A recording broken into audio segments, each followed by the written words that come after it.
આઈ છે તમે આજે મોઢા પર બાલ વગાડી દીધા આજે ધોયેલા મૂળા જેવા પાછા આયા અલ્યા તો પણ કરો હું તાણ જાન ભાડું લેવા છો તાન કે આવતા અઠવાડિયે આલું તો હું કરું તાણ અલ્યા હું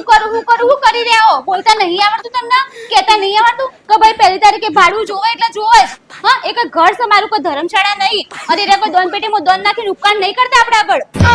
અલ્યા પણ હવે આલશે હવે અત્યાર સુધી વહેલા મોડા ભાડું તો આલી જ દીધું મને હું આપી દીધું 7,000 લેવા 7,000 હાથ પર ધક્કા ખાવા પડે આપણે લોન કરીને ઘર લીધું હોય એમને તો પેલા બેંક વાળા ટાઈમ ટુ ટાઈમ 7,000 નો હપ્તો કાપી દે હા તો ઈ જેવા સીધા દોર્યા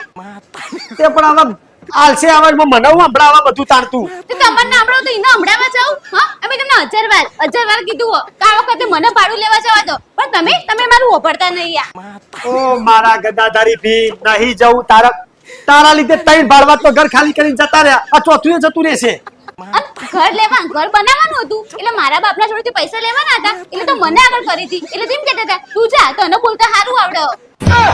તેવા ભાડવા તે ચોથી આવ્યું હા ભાડવા ચોથી આવ્યું રેવા એ ચોખવટ કોણ કરશે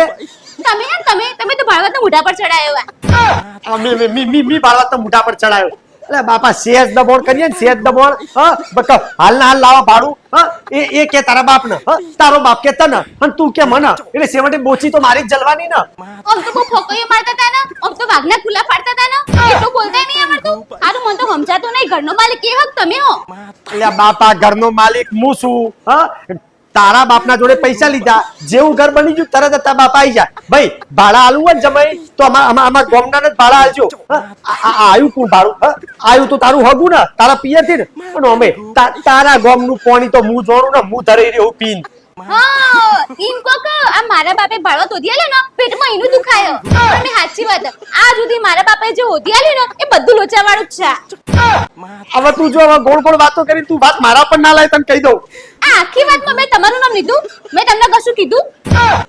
તો તારા બાપે હોજેલું બધું લોચાવાળું એમ કરી તું કને કહેવા માંગે નહીં ખબર પડતી મને આમ તો તમે બહુ સમજદાર હો નહીં હા સમજદાર તો ઈશારા કાફી હે